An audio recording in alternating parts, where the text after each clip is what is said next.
Good afternoon, everyone, and welcome. We're delighted to have you here on behalf of the Margaret Pyke Trust and the co-organizers of this event, MSI Reproductive Choices and Population Services International, PSI. Welcome to this session on funding at the intersection of climate and health, unlocking investments for women and girls to build their resilience and leave no one behind. We're here to talk about women and girls, especially those in last-mile communities in low-income countries who are experiencing the harshest and most violent effects of climate change. These are also the women and girls who are least able to access health care, including reproductive health, which we know to be vital to a myriad of aspects of women and girls' lives, from their health to their education and their overall empowerment. These women and girls live in areas that we know to be very reliant on the natural resources surrounding them for their livelihoods and their lives. The scope of this problem is huge. There are 218 million women and girls in low and middle income countries who have an unmet need for voluntary and rights-based family planning and other life-saving sexual and reproductive health services and commodities. The 30 countries in the world that are most vulnerable to climate change largely overlap with the 30 countries with the highest levels of gender inequality as well. Gender health, livelihoods, and climate change overlap and create a perfect storm on the ground in these communities. This means that the solutions, the adaptation and resilience building strategies that we need to put in place must be equally complex, multi-sectoral, and gender transformative strategies. We know that the integration of sexual and reproductive health and rights is one of those strategies. Women and girls are demanding it, and the data is supporting it. This is something we've been advocating for at the Margaret Pyke Trust for 10 years now, and we develop programs on the ground that address these challenges in an integrated manner in Uganda, and we have plans to scale them up with some of the partners on the panel here with me today in Mozambique, Zambia, and elsewhere. The IPCC, the Intergovernmental Panel on Climate Change, has recognized that improving reproductive health is a pathway to climate resilience. It is a fundamental pillar of individual and community adaptation, especially in last-mile communities. And as climate change advances, this will only get harder for women and girls. In fact, an MSI study in 2021 across 26 climate-affected countries found that since 2011 alone, an estimated 11.5 million women and girls have had their access to contraception disrupted due to climate-related displacement. We also know that currently only 0.5% of multilateral climate finance is allocated to improving health outcomes, and very little of that 0.5% is flowing to sexual and reproductive health and rights. That is also because sexual and reproductive health and rights do not feature in nationally determined contributions. It has been a resounding message throughout this COP29 that SRHR must be integrated. The evidence is there, and it is clear. So this issue is not a side event issue. It should be loud and clear on the main stage, because women and girls in continents such as the African continent, but also in Asia Pacific, produce up to 80% of the food supply. They are also responsible for their households and their families. They have a deep understanding of the effects that climate change is having on their land, their soil, their harvests, their water supply, and on their own and their families' health. Therefore, we must invest in women and girls' health now. That is the main message of this event.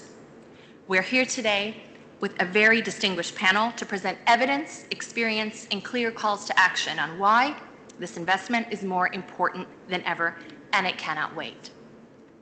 So with that, I would like to hand it over first.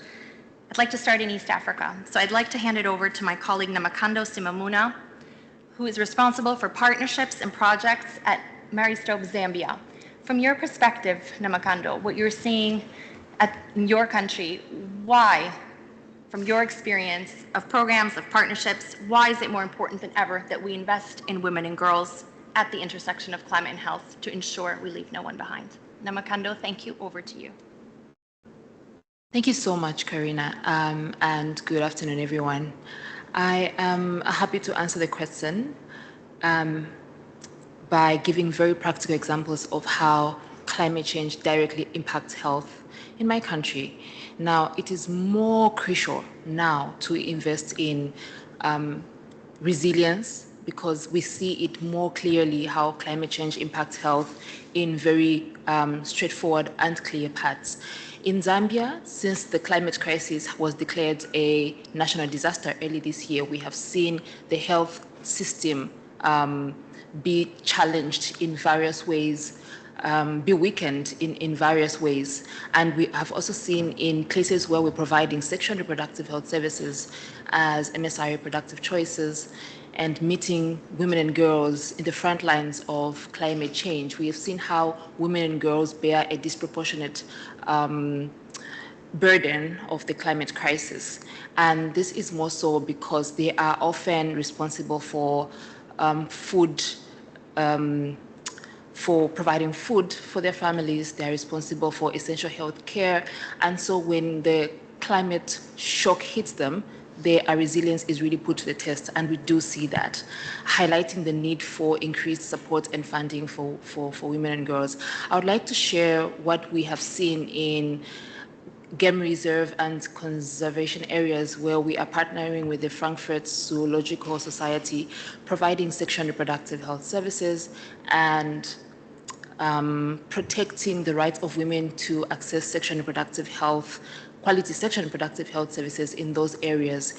In this place, we have an innovative project where we are bringing sexual and reproductive health services much closer to the communities to ensure that women and girls do not have to walk very long distances and risk encountering wildlife. That's just one example of what they have to go through to access sexual and reproductive services and other services in general. And so we bring them closer, we bring the services closer to the communities.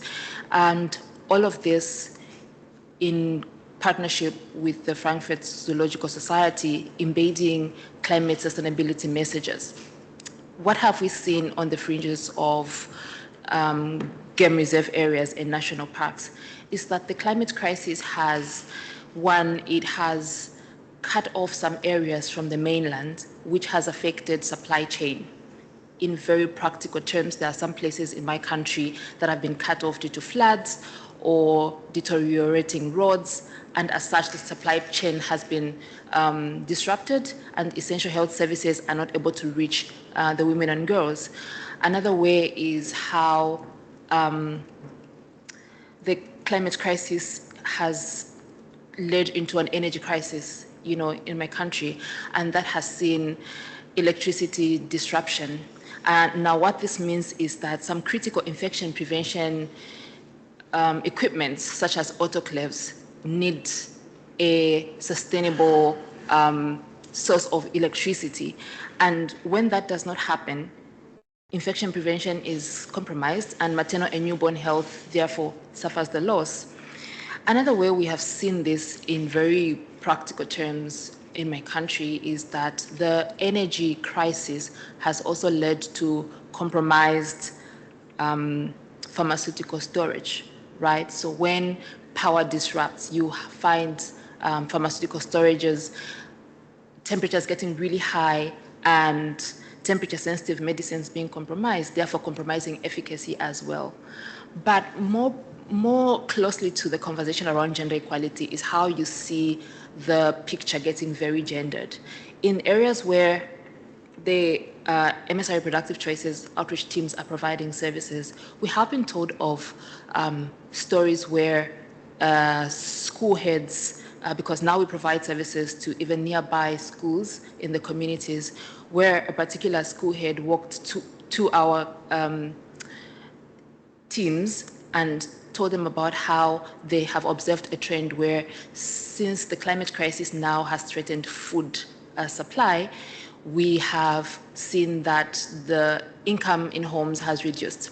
What that means is that parents who would then provide for their children have reduced the amount of money or at all giving their children, and adolescent girls have been seen to begin having sex with older boys and men for money. That has translated to increased teenage pregnancies, HIV, and other sexually transmitted infections, as you may imagine. The flip side of that, in a different part of the country, is where we have been told of stories where children, adolescents who whose families would ordinarily afford to take them to school are no longer able to take them to school because now they are recalling them back home to be part of the workforce to, increase incomes in their homes because then there's crop failure. And so there's need for more people to work and bring money back home. And the worst is that adolescent girls, some of them don't only get recalled to engage in economic activities, they are in some cases married off for that extra income, which exposes them to more poverty, to teenage pregnancies, and all these infections and health risks that come with it. I just want to say, therefore, to answer your question, that this shows the more need for increased investment, targeted investment for women and girls as they navigate the climate crisis. And as investing in reproductive health only adds value to the whole conversation around resilience. There is no resilience if we ignore reproductive health, and ignoring reproductive health only undermines the whole agenda of resilience. We need to ensure that services are continued to be provided where and when women need them. Thank you. Thank you so much, Namakando. Absolutely. They need to be invested in, they need to be part of the solution. I think you highlighted extremely well from a practical level how interlinked crises need an interlinked response and why that is. I'd like to stay in East Africa now and then turn it over to Richard Mugenyi, Communications and Advocacy Manager at Reproductive Health Uganda. Richard, from your perspective, what have you been seeing and why is it therefore more important than ever that we invest in women and girls at the intersection of climate and health? Thank you so much. Good evening. I think what we've been seeing, and of course, from the introduction, from her sharing, one of the things we've been seeing that there's a need for continued learning, unlearning, and relearning. And if we are to increase investment in SRHR, the integration between SRHR and climate change. And the thing is, many times, like you noted in the introduction, when we look at our national adaptation plans, SRHR is missing. Even when gender is included, it's just maybe a sentence or two that talk about gender.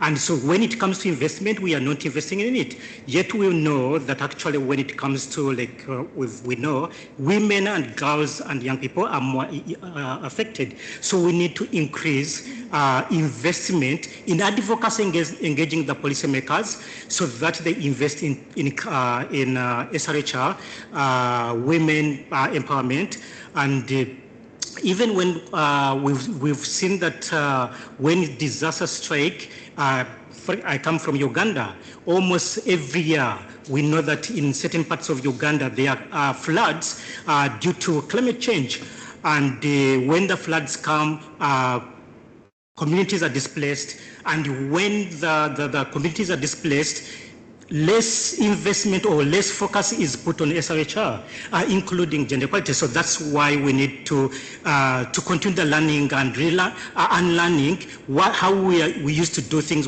for emergency purposes. But also when it comes, and that's looking at advocacy and looking at the power holders and decision makers. But when it comes to women, how do we make sure that gender equality comes up strongly? Women knowing their rights to women and young girls, making sure that their rights are respected, but they also know about their rights. We do a lot of, when we are engaging young people, we look at sexuality education. How do we make sure that young girls can be assertive? They can have those skills where they can be assertive, where they can say no, because she talks about teenage pregnancies increasing. Because, I mean, when they're displaced, they're going to these camps, or when the famine comes, I mean, they turn to these girls, maybe are going to marry them off. But when they have the assertive skills and they can say, no, I want to continue with school, that means this girl is going to delay a pregnancy. And again, the women, when we engage them and they know their rights, they can say no to certain things. They can say, yes, I have to keep this money for my family. I'm going to take care of my family. Knowing the husband taking the money, then I think that helps to reduce the the effect of the impact they feel due to climate change. But also, we need to engage the men. And I think a lot of unlearning has to go into the men. We are discussing that, there are many, I was reading about this story of this man. When he grew up, the father wanted to have many women, and the man used to say whatever he wanted. He would come back home when he wanted, and even when the woman would go and work, he would decide what to use the money for. And even when he comes back, he's drunk, he has taken all the money, he's going to beat the woman because there's no food, yet he took all the money.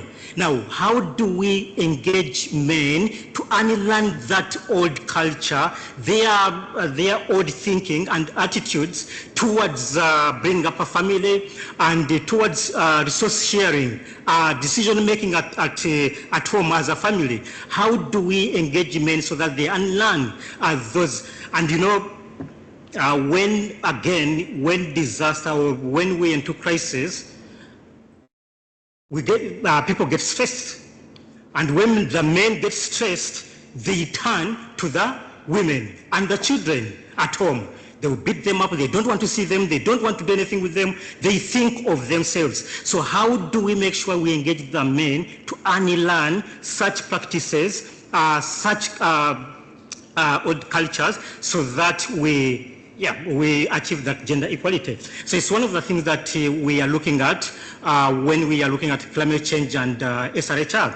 And for us, we want to, normally one of the things we look at is to make sure that we increase investment. When we are looking at climate change, we just not look at mitigation, but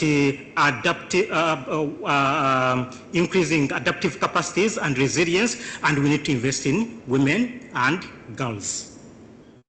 Thank you. Absolutely, Richard. Yes, we need to invest in women and girls. I think Uganda is an excellent example where certain aspects of SRHR, particularly reproductive health programs, have made it into your nationally determined contribution as a priority adaptation target.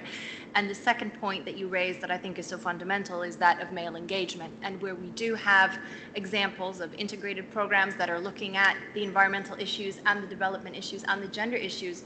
One of the reasons they have been successful in several countries around the world, and that's why we're advocating to scale them up, is because they integrate that messaging. So bringing women and girls and men along to the conversation and having integrated community messages where they see, men and women see, what's the importance of improving human and environmental health, what are the bigger effects, the development impacts that we can see from having an integrated approach. So those are very important points indeed.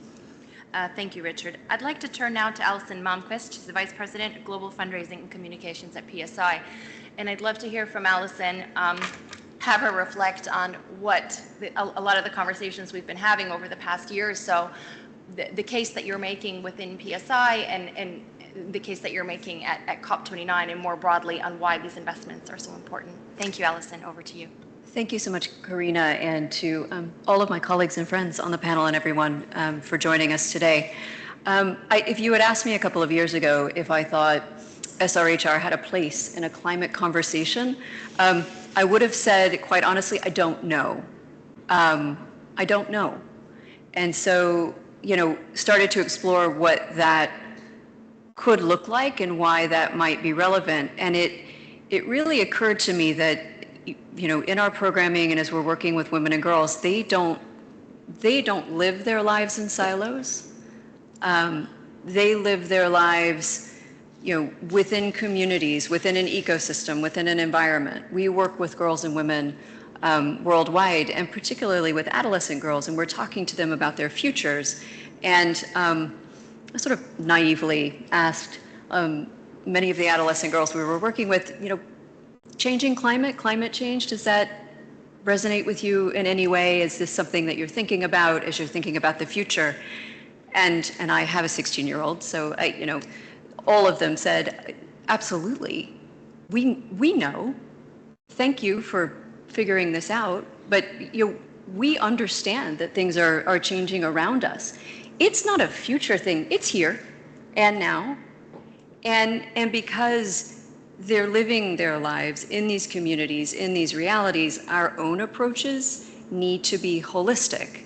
And what we're particularly excited about is the opportunity for this to be a catalytic moment for women and girls so that we can work multi-sectorally, because we all care about them and their futures, and they have a really, not just incidental, but fundamental to all of the exciting initiatives that we're hearing about here, at COP29 and in other settings. Women and girls are going to be drivers of many of the changes that we want to see. I had the opportunity to attend a session at the WHO Pavilion, and it was a group of students from the University of Cairo who are doing a COP simulation and came with a declaration really making the case for investing in human capital, health, and jobs for a climate resilient future. And there were students from the Faculty of Medicine, from the Faculty of Agriculture, a student involved in policy, and what they were really saying was, how we approach this intersection is going to require a new set of skills, a new mindset, a new way of thinking, because the level of complexity that we're observing, both driving the changing climate and the impacts that result from a changing climate, exceed any one of us. And so, we must work together, and it was, young people, university students really showing the way, and frankly, they've got a beautiful declaration that ties all of this together with statistics and with geospatial data, really impressive. So, there are important arguments, evidence-driven arguments that can be made. I would also, say, a couple of recommendations to different constituents. Funding is necessary to make this happen. A call to some of the funders to fund a bit more flexibly and with a bit more risk. It is surprisingly challenging to fund truly multi-sectoral livelihoods, agriculture, health, education, sort of as a purposeful, co-designed intervention, something that we're working closely with Margaret Pyke Trust, with Conserve Global, with the Ministry of Environment, the Ministry of Health in Mozambique, to try to not incidentally, but purposefully, with the community, come up with what a holistic intervention looks like. That's hard in the current funding environment, with it, where a lot of funding is very verticalized and siloed.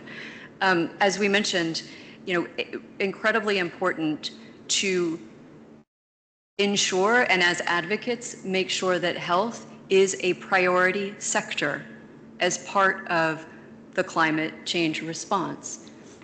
Uganda has blazed a trail, frankly, making sure that they have a national adaptation plan that is explicit to health, and that sexual and reproductive health and rights are explicit within that national adaptation plan. And that now links up to NDCs, which means that we can theoretically begin to access some of the funds that are available, but that's not a guarantee. And so the case must continue to be made that healthy people are what is going to drive a healthier future and a healthier planet, and not incidental, but fundamental to everything that we want to achieve. Thank you. Thank you, Allison. Yes, absolutely fundamental. We do need that flexible funding, and the data is there. Colleagues from our sector earlier this year said, we know enough to act.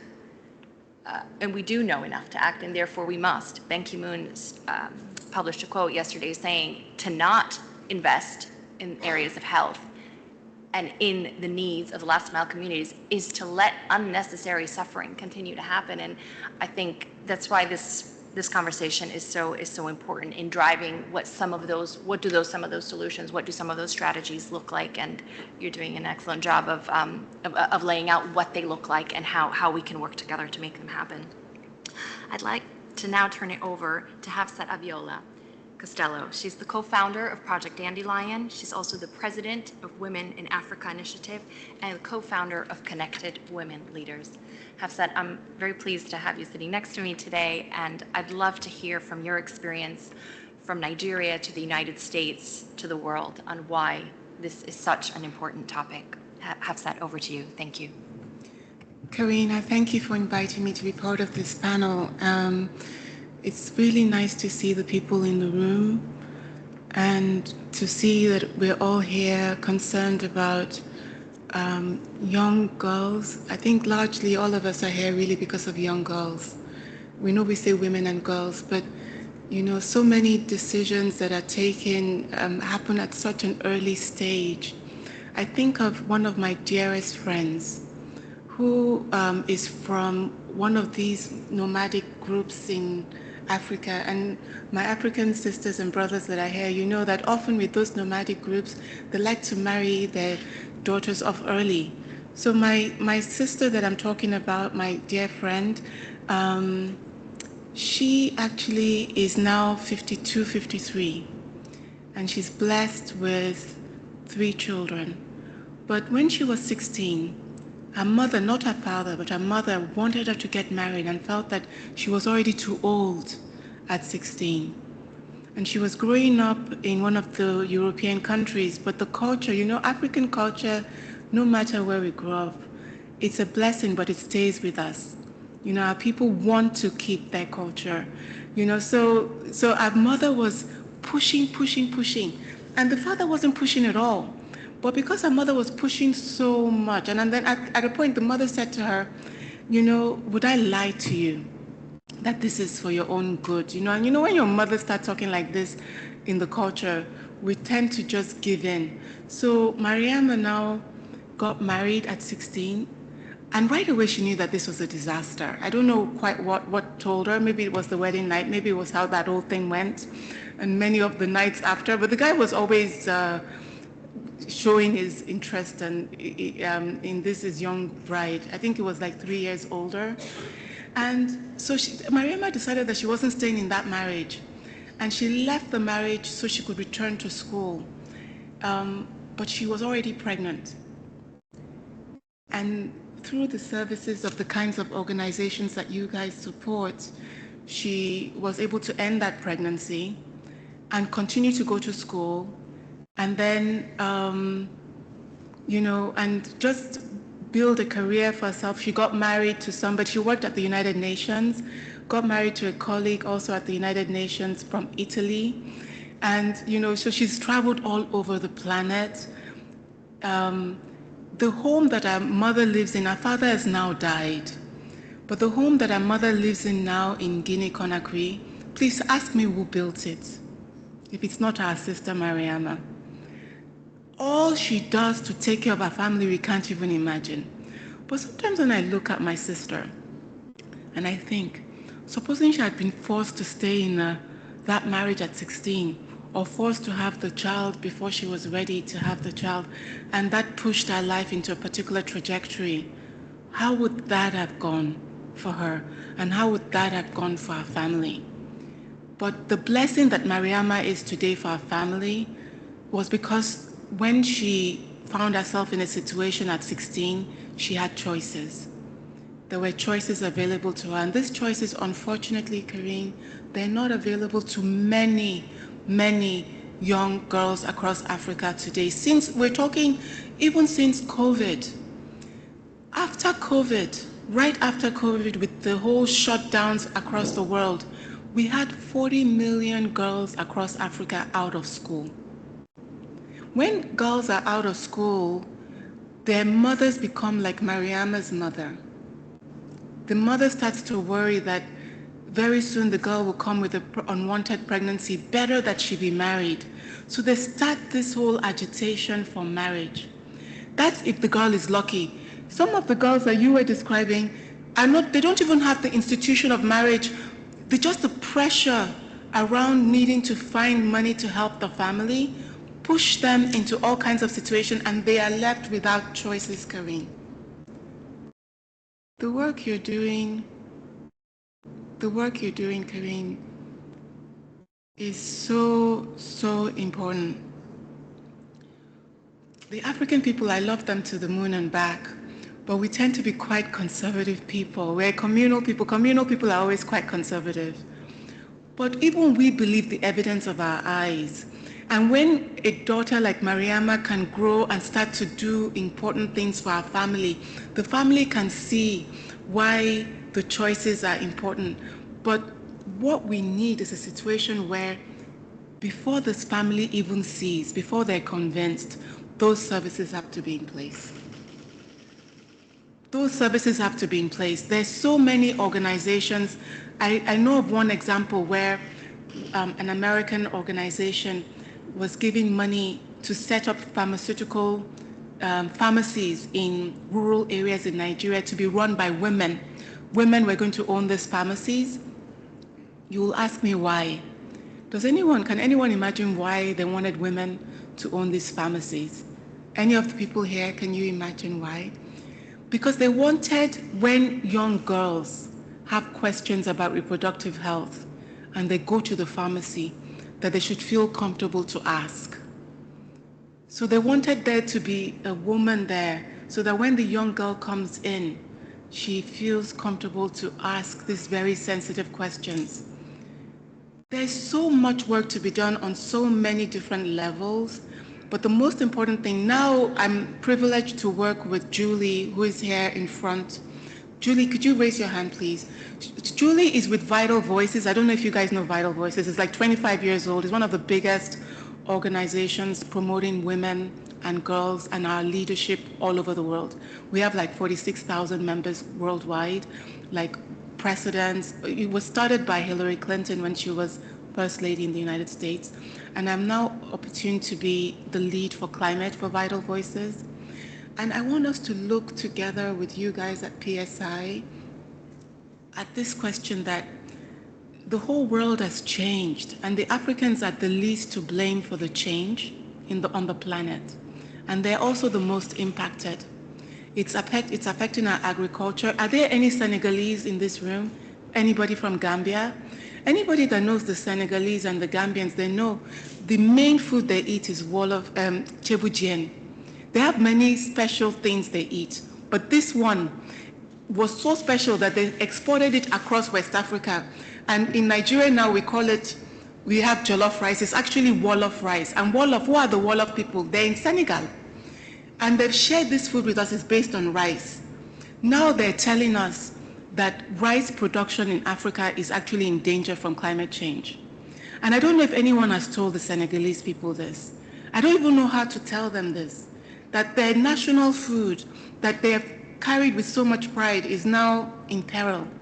But this is climate change. It's affecting everything, what we eat, what is available to be eaten, what is available to be grown, whether we can even plant, whether we're faced with drought. It's also affecting conflict where people are coming into, so many refugees have been created.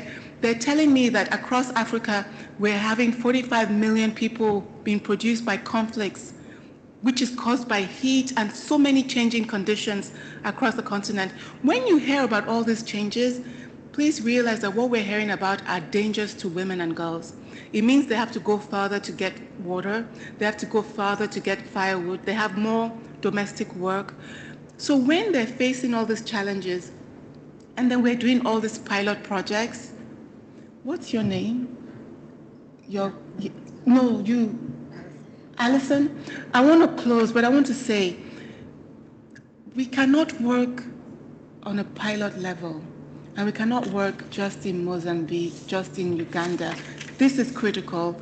Mozambique is gorgeous. Uganda, I think, is called like one of the flowers of Africa. We know it's stunning. But we have to work in 54 countries, and we have to work systematically.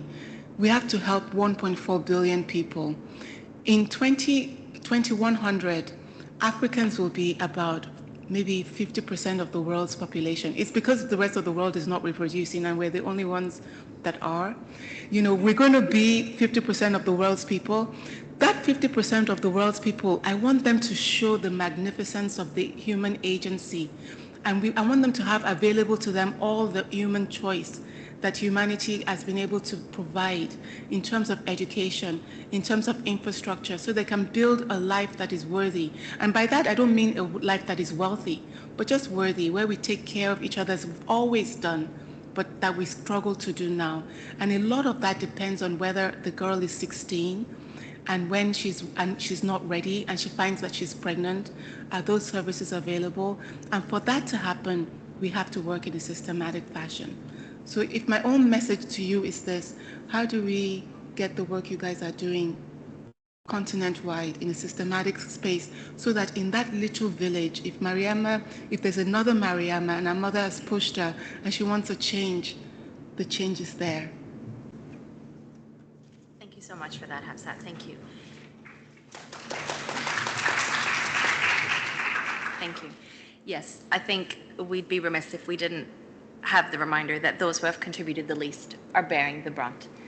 And we know that giving women and girls choice to access sexual and reproductive health and exercise their reproductive rights is a cornerstone of all of their life outcomes. And that choice is being restricted and will be increasingly restricted as climate change advances. So we have to invest in what we know is a cornerstone that really is catalytic and helps those women and girls continue to have choices throughout their lives, like Mariama had a choice. So thank you for that. I'd like to now turn to Dr. Deepshika Sharma, climate scientist from Population Council Consulting, to really hear about the climate science, the strategies, the vision, and your deep understanding of the sector. Dr. Deepshika, over to you. Thank you. Thanks, Carina, and thanks everyone for joining us here today. Honestly, I'm glad to see everybody here. The room is not full, which shows that people who are here really want to listen to this session are just not taking rest and they are tired. So that's great, all of you, for joining us today. I would just like to pick up and thank so much for your example. It really has opened, of course, my eyes as well, in terms of I come from a background of physical sciences. I am a climate scientist, and the whole conversation of climate health since last COP, it's been really amazing. And I see very closely and observing it that, as per the other intersections, this is really picking up, and there is a huge interest in both the sides, both the health scientists as well as the climate and environment scientists. Just to bring some of the, again, other solutions on the table, I would just like to highlight that why it is important to invest in building resilience. First of all, it is essential. What we do at Population Council, we perceive climate change and environmental risks with a lens of justice. It is very important to see all these aspects with the lens of justice and how to achieve the interventions which are sustainable and holistic, as also been mentioned by other panelists already. Some initiatives which we are doing at Population Council, which has been running for past 10 years, is on the population environmental risk and climate crisis. And the initiative exemplifies our commitment to integrate health, climate, and ensuring a voice for the most marginalized, particularly women and girls. And our approach is underpinned by a climate justice lens, acknowledging those who contribute to the least to climate change are often disproportionately harmed in the process. I was just wondering or bringing on the, that we have been talking a lot about the mitigation and adaptation at various levels. There have been a lot of commitments on mitigation, and of course, global goal on adaptations and other programs are in place. What is really missing in this conversation is the pressing need for gender responsive, gender reactive climate finance. We did mention very briefly on the funding structures. We can see what we have observed from our studies is there's a significant gap in support for the work that address both climate change and women's rights, and SRHR in particularly. Surprisingly, only 0.01% of global funding is allocated to initiatives which are targeting these intersecting issues. So there is a huge gap, and if you see very closely and observe, most of the funding, there is a lot now it has been like, we have to create gender responsive climate finance mechanisms, all the interventions are focusing on that. However, in the health space and SRHR, it's very minuscule. Those discussions have not even started. So it's very important and timely as well. Some of the key areas which we have been looking, and I will just share a few examples. I have a whole list, but I'll just share a few considering the time. We did a very interesting study in Bangladesh, disruptions to healthcare services due to, of course, cyclones, climate change crisis, sea level rise. We have seen that, the services force pregnant women to travel, of course, long distances to access them, often leading to severe consequences. And we have also, with the intrusion of saline water, we have seen 20% higher rate of pre-eclampsia cases during the dry season, and that is mainly the consumption of groundwater, which is again a very direct impact of climate crisis, right? Similarly, on mental health also we have observed. In Mexico, we conducted a nationwide online survey with more than 150,000 young people aged from 15 to 24 years. And we found that 42% of adolescents and young adults exhibited mental health symptoms, and more than half of those individuals had also experienced a climate-related hazard. Moreover, women were more likely to experience a symptom than men. Worsening economic and social vulnerabilities is another, focus area which we are looking into. And in one of the study in rural Zambia, we found that extended drought in rural regions increased food insecurity, economical instability, and the women-led households were particularly vulnerable as droughts increased the stress of both income and caregiving. So these are some of the issues and the threats which accompany the climate crisis. Now it is important for us to make a timely intervention to see how it can be intersected with the climate change and also the negotiations which are happening here. Another very enlightening was on the plight of migrant women in climate crisis. One of the studies which was done by and adopted by UNHCR is climate change would displace 1.2 billion people by 2050, which is an alarming situation for all of us. Migrant women face heightened risk, increased gender-based violence. I think that is very, very crucial, which is happening. Even the heat waves which are coming has reported in many of the South Asian countries as well, the increase in the gender-based violence. And limited access to healthcare, food and water and other facilities. One of the case studies we were closely observing were the floods in 2010 in Pakistan, where contraceptives use among women in 4 out of the 5 regions increased by over 50%, and highlighting the critical need for SRHR facilities and services during the disaster relief efforts. And what we have seen, even with the current negotiations on whether we talk about adaptation funds, whether we talk about loss and damage funds, these are post-disaster in most of the cases. We need to prepare before. So we need to have mitigation at that lens, which is missing. We just talk about mitigation from net zero emissions perspective. I would just like to give some examples on our initiative. What we do is we follow very particularly community-centered and locally defined research, where we collaborate with local youth leaders, indigenous organizations as well, to address the specific community needs. Similarly, we work a lot on the open science and data sharing. We have our own, commitment with our population projection models, which is there, which is also part of the IPCC report. So I think it is very important for us to work not only in the climate negotiations or at COP, but also in the IPCC and push these agendas across. I'll just take a couple of more minutes. And just last thing, on the strategic programs which we have very interesting programs which we have initiated. One is we call as REACH, which is Research, Evidence and Analysis on Climate and Health Projects, where we are looking into evidence-based health solutions for example, extreme heat, salinity affected areas, droughts, addressing the SRH solutions, nutrition and mental health. Second is on green, which is called Girls' Resilience, Education, Empowerment, and Needs Work, where we equip girls and build the skills in green, for the green jobs like renewable energy, sustainable agriculture, and finance, and preparing them for emerging green economies. And lastly is impacts, which is integrated models of people and climate across time and space, where we do all different kind of modeling. We are also doing modeling on migration, how the climate-induced migration impact India, we have done a study on Zambia, and so on and so forth.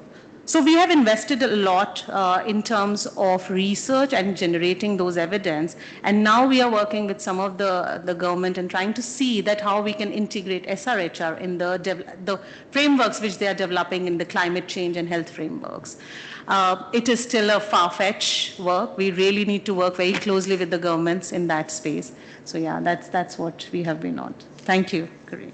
Thank you so much, Dr. Dipshika. Thank you for the work you're doing, because the evidence base is so important, but I think you paint a very clear picture of the increasingly negative reproductive health outcomes for women and girls as the levels of salinity in water rise, but also many other effects of climate change. And the arguments for why that is important for women and girls' health, and how it also improves their resilience, their ability to adapt to the effects of climate change, and therefore to have a life where they have choices and where they can be at the table. So thank you for that. You also brought up climate and health, and that being an increasing focus from the last COP. So with that, I'd like to turn it over to Elena Villalobos-Prats, a technical officer from the World Health Organization, to tell us from the World Health Assembly Declaration on Climate and Health to the ongoing consultation that has taken place this year on sexual and reproductive health and rights and climate change within the WHO. We'd love to hear more from you. Thank you very much for being here. Over to you. Thank you very much.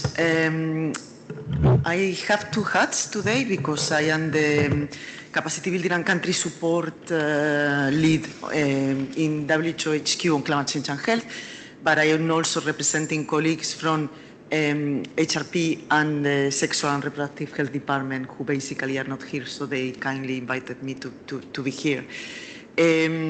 As you rightly mentioned, in my case, I've been following the negotiations for 15 years together with the WHO delegation, and at the beginning, we were really fighting for people to understand why health was important. So we were even questioned by some member states, by the Secretariat, why is WHO here? This is not a health issue, this is an environmental issue. Now, we are really surprised to see the momentum that health is getting. So for us, I think everything started to change little by little, probably with Fiji as president of the COP21, because then they already launched special initiative on seeds and climate change and health. Then the momentum continued with the UK as president of COP26. They were the first presidency also to promote specific initiatives on climate change and health, looking at building climate resilient and low carbon sustainable health systems. Then Egypt launched this initiative on nutrition and climate action, ICAN. And then last year, the UAE basically surprised the world. They have the first health day. We had the presence of almost 100 ministers of health in the COP. And we had a declaration on climate and health, which now, as of today, has been signed by 151 countries. At the same time, within the health policy sphere, this year in May, the WHA, the World Health Assembly, basically passed a new resolution on climate change and health, which has requested WHO to design a global plan of action on climate and health, which will be approved next year by the Assembly. So I want to bring a positive message. We are seeing that the time is coming for health to be considered not only as a vulnerable sector, but also as the argument that can be used to convince countries that they really need to be more ambitious in their commitments to solve this problem. From the climate change and health team, we have a very comprehensive approach, basically working with health systems, and of course, universal access to health is a priority. And as part of that, sexual and reproductive health and rights should be promoted and are promoted. From WHO, we are proposing a very comprehensive and not fragmented approach to health. So this is very important for us. We don't need to compete between specific topics. This should be a core element of everything that is happening in relation to health. As part of this also, there are specific opportunities that now, as part of the mandate that we have, I am leading this Alliance for Transformative Action on Climate and Health, the ATACH, which is bringing together 91 countries who have committed at Minister of Health level to building climate resilient and low carbon sustainable health systems, with partners prioritizing it, which includes financing institutions like the World Bank, the Green Climate Fund, the Adaptation Fund, around climate change and health goals. So from my climate change and health hat, I see opportunities to better integrate women and girl needs, specifically also looking at sexual and reproductive health and rights as a core human right and a specific element of everything that we are promoting on health. We also have a gender approach. Unfortunately, this is not well implemented. It never got funding, so your point on funding is also very relevant because it's not only about mentioning women and girls in specific project proposals, it's really putting a specific budget line towards those goals. Wearing my hat as part of the colleagues working in the sexual and reproductive and health team, I just wanted to mention that as part of this specific research program, there is a joint effort by the World Bank, UNICEF, UNFPA, WHO. Last year in COP28, there was a specific statement and call to action looking at the impacts from climate change in sexual and reproductive health and rights. And this is very important because really I think the priorities go to action. So it's not, shouldn't be only about speaking and raising the fact that there is evidence, and colleagues also in WHO have done a lot, and I see that you are also advancing, many partners are doing that. So there is evidence, at least we know which is the evidence that is available. We know that stillbirth, there is more mortality, both in women. So we don't need to argue anymore about that. Of course, there are gaps that need to be strengthened, but the real priority now is to move to action. So I'm happy to see that there is, it's not only about the UN, okay? There is all grassroots organizations, NGOs are really coming together to promote this. And really it's important to make sure that we understand, well, maybe I'm too positive, but I think it's going to happen. So let's come together. This is a real priority. Let's be together to promote those goals. Thank you so much, Elena. Yes, absolutely. If you're positive, then I think we should, we all have reason to be positive. The consultations that the WHO has done, as I said, on climate and health have been very important. Equally, those on SRHR and climate are very important, and will continue as a sector to engage actively in them to develop the research agenda on SRHR and climate as well as the action agenda. So we do look forward to continuing that work with you. Thank you. And with that, I'd like to welcome to the table with us Ramina Khurshid Alam. She is the coordinator to the Prime Minister of Pakistan on climate change and environmental coordination. Ramina, lovely to have you with us. And over to you, please, on why investing in women and girls at this time, more now than ever, why is it a priority for you in Pakistan and elsewhere? Thank you. Well, very good evening, ladies and gentlemen, and I'm so glad to see more ladies here. So it's women empowerment more, but anyways, very good evening, and thank you very much, dear, to providing me this opportunity to talk about this very important thing, which is not only the important, I think it's the rightly need, a great need, which we all need to sit and talk and discuss and come up with the solutions. And I think it's not one country, it's a global agenda. It should have a global strong agenda. We need to raise this voice because, as you've asked, that why it's important for Pakistan to talk about this specifically, because in 2022, when the floods come, the world's worst flood we have faced. That time, 650,000 women were being, they were pregnant, so many issues. The woman was the most vulnerable community when it becomes. But although, yes, at the same time, I'm proud that my women are very, and I think women everywhere in the world are very much having the resilience and power when it comes to disaster, but they stood up. But the things they have suffered from those challenges, when it comes to specifically about health challenges, when it comes to the menstrual hygiene, when it's come to their daughters that traumatize, they've been come, and the most important thing, the challenges which they suffer and the violence, and then when they got dispersed and they are in the camps, so many violences, so many mental health traumas, anxieties, long-term, maternal mobility, and the direct results of the food and water insecurity, anemic situations, and unsafe birth, then stunting and investing in the children, and particularly, so much bigger challenges, and lack of education, lack of food, so much challenges which the woman has suffered. But again, loss of land, loss of homes, homelessness and displacement. So there are so many challenges which the woman being suffered in these days, and then economically challenges.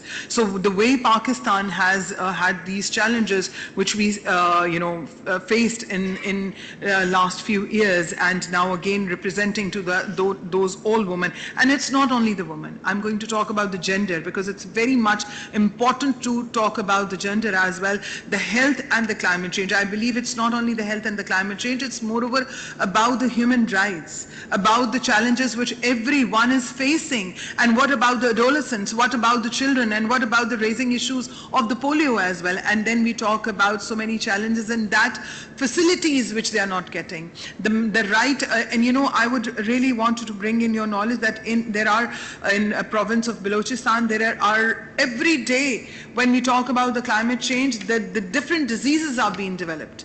And those different diseases which we are unable to know, in one of our province, there is one fly which there is in Balochistan, which fly, if it bites you, your skin get vanished, and just one medicine can change. And we don't know, the people over there, they don't have the reach or knowledge about that. So reaching towards those areas, that is something which is very important. So I believe the most important is not only the climate change and health, it's very much needed to come up with the mechanism. Now it's time. So for that, Pakistan is doing few things.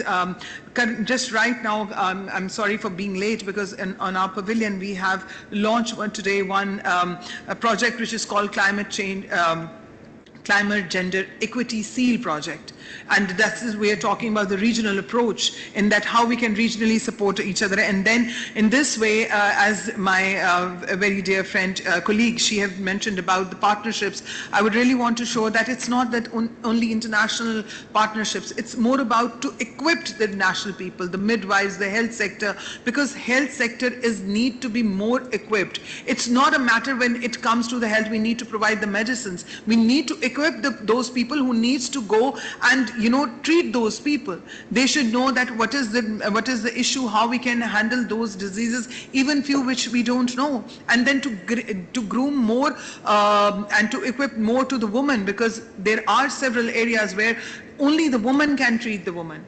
The doctors can't go, because there are tribes, there are feudal lots where we can't allow the males to be there. So we are working on that, and then we have a BIS program, Benazir Income Support Program. It's moreover a social program in which they are making a woman empower, where they can to engage their skills and they can earn from themselves, and they can have a reach, and the social benefits they are getting over there. And then we have a health card system as well.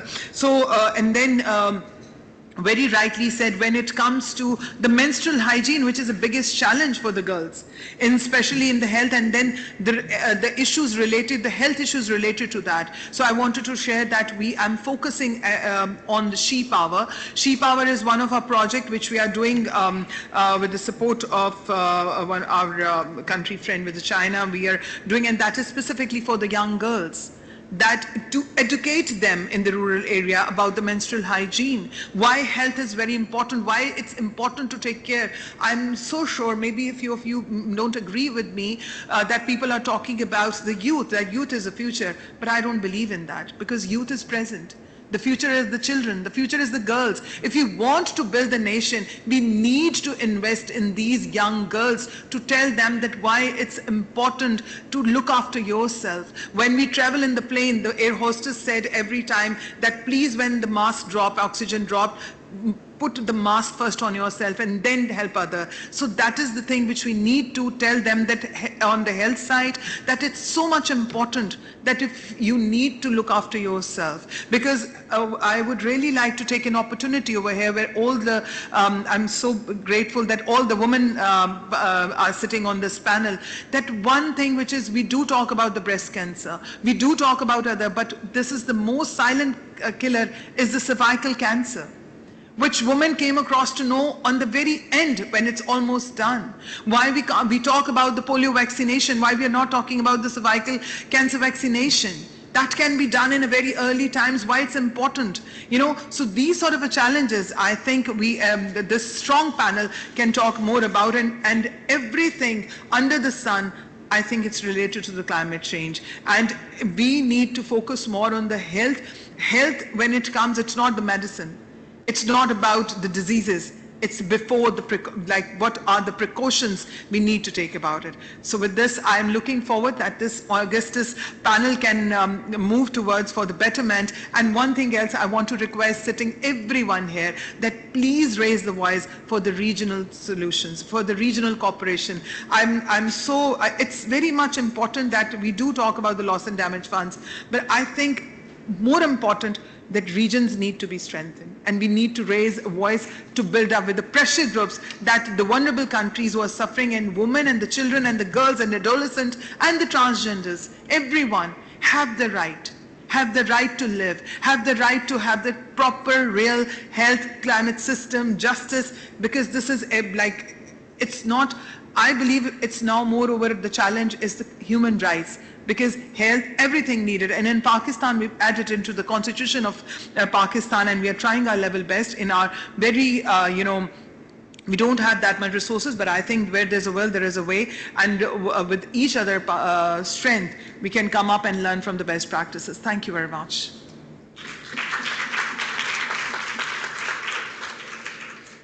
Thank you very much, Ramina. Yes, it is a human rights issue. Gender justice, environmental justice, and climate justice are three sides of the same coin. I don't have three sides, but they are three sides of the same coin. You also brought up a really important point about the regional priorities, and I would say even the national priorities, and the nationally determined contributions are really an opportunity to do that, to get countries to say, this is what is important for us. And the women and girls need to be at those tables to say, this is what is important for us. This is the difference that sexual and reproductive health and rights makes in our lives. Therefore, it must be in our NDC.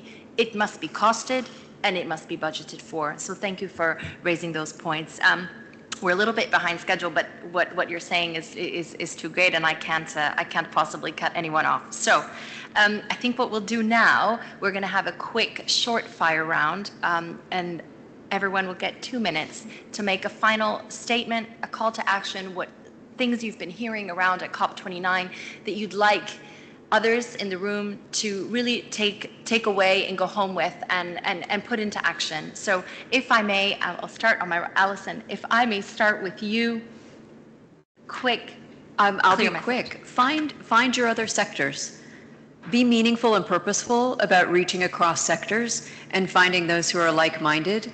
Come together, think about what your shared values are, and as Carina said, make sure that it's clear to governments, to financiers, to funders that this is what is important to us, and this is what must be budgeted and what must be funded. Thank you.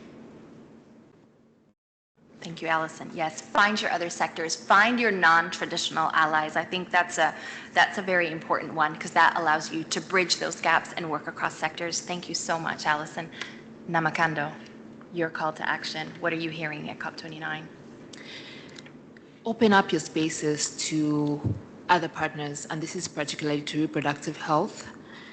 Ensure that it's embedded in the national policies, and not just the mention of it. I think it should have clear indicators so that it is measurable and we can hold ourselves accountable as we continue to implement our climate action moving forward.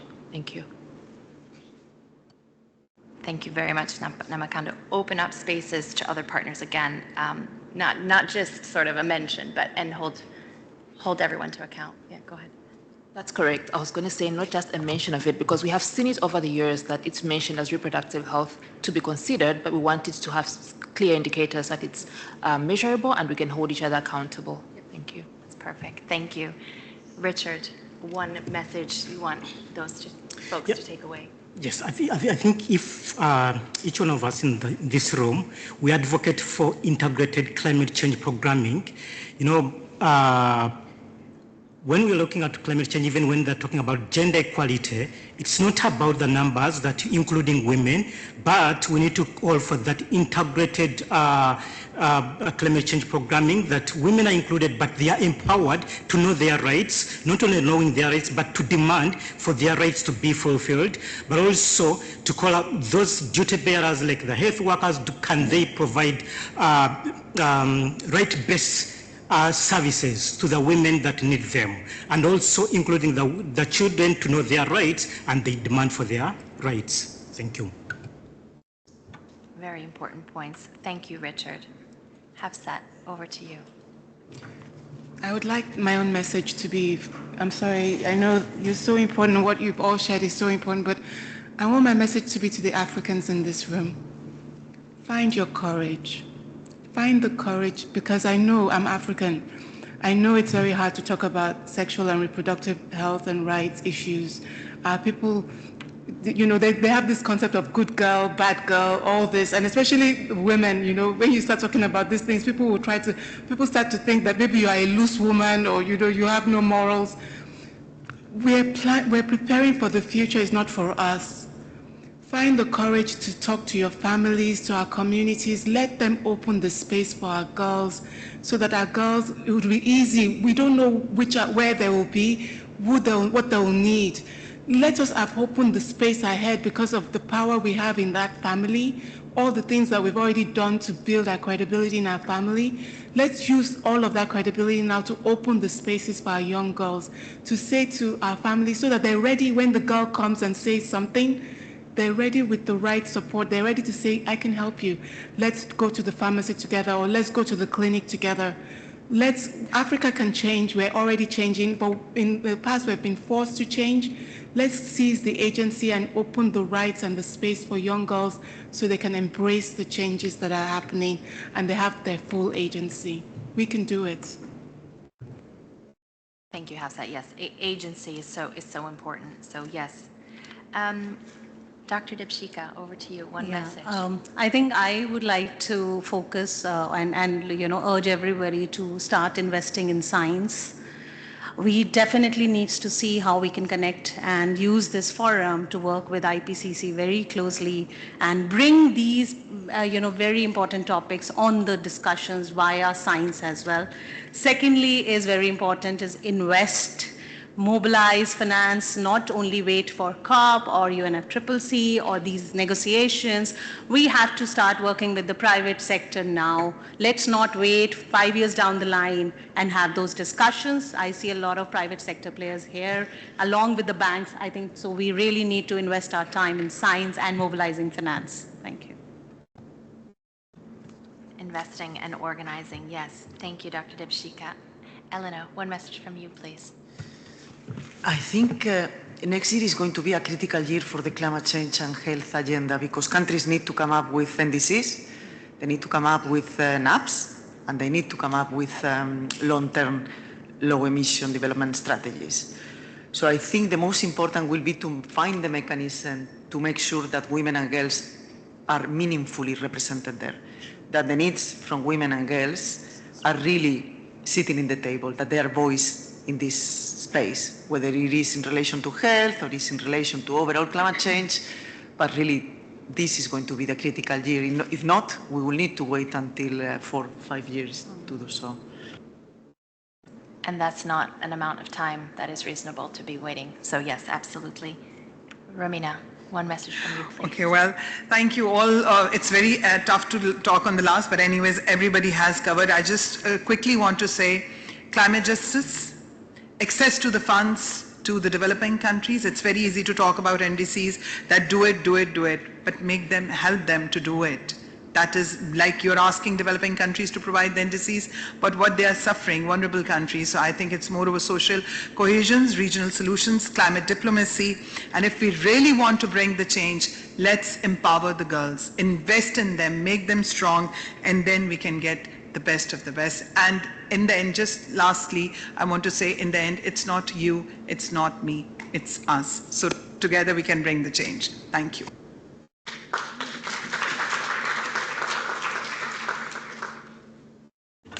Thank you so much for your interventions and your thoughtful guiding comments. I think if you weren't already convinced when you walked in the door that this is a pressing climate and gender justice issue, and if we don't address it, we continue to allow an enormous amount of suffering, and that is just not possible. I think for all of us who are here at COP29, it's a great privilege to be here. I feel it's a great privilege to be here, to be representing state and non-state parties, and I think with that privilege comes equally great responsibility. Responsibility to put into action the momentum that we've created by an action-oriented conversation such as the one we just had. I would like for each of us to go away. Please imagine a future where, yes, of course, we are addressing the effects of climate change, a future in which we are working to be more resilient, to be able to adapt to the effects of climate change, but a future in which at least there's an understanding that if you make an investment such as that of sexual and reproductive health and rights in low and middle income countries, at least there's an understanding that there is transformational power in that investment, that you are enabling choice, you're enabling a woman or a girl to live her life in a dignified way, not just survive, but thrive. And therefore, she's also more resilient in the face of climate change. There is clear science behind that. There is clear support. There's a global alliance that is supporting this, that is fighting for this. And I would really urge everyone to go away and think about how that might be possible within your own organization, within your own government. There are resources. You can speak to Ugandan colleagues who have done this. They've fought that fight to at least get it into their NDC, and will now look to cost that and to budget for that. And there are other countries doing the same. So what I would like to do, because everyone is crazy busy at COP and we'll need to get to another session, I'd like to give us 10-15 minutes of time so that those in the audience can grab someone from the panel that they'd really like to speak to and just have an informal chat and a little bit of networking in this room while we still have it for the next 15 minutes. With that, I thank you very much for you all for being here, and thank you very much to my fellow panelists who are absolutely wonderful. Hello, everyone. Also, can we just give a round of applause to Carina Hirsch, who's just been working with PSI. You guys are incredible.